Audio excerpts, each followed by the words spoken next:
Drywall brains and pulses humming low against her ear.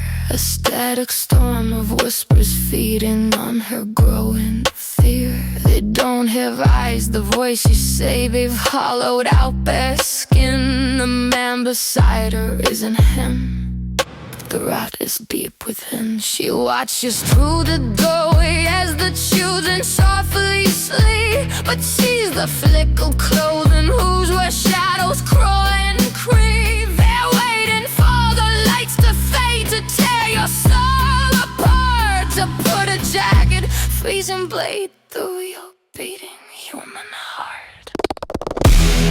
She tries to scream, it isn't true, but the static turns to gray until she knows what must be done and says, I'll go through with it.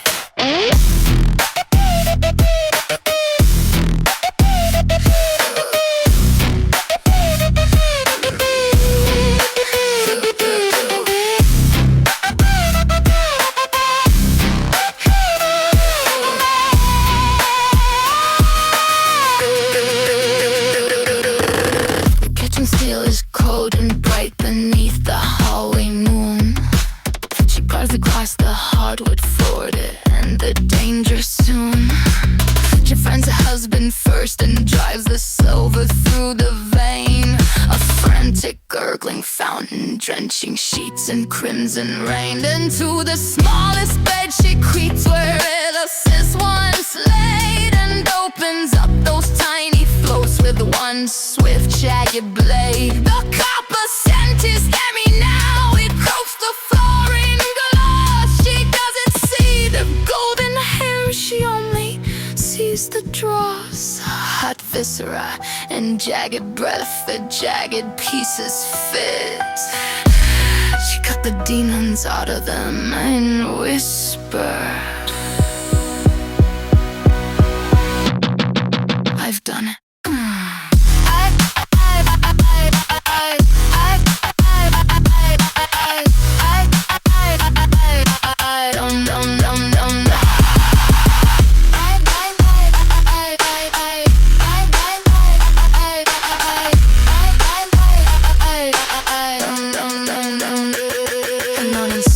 Pale and thin, it hits the linoleum tile.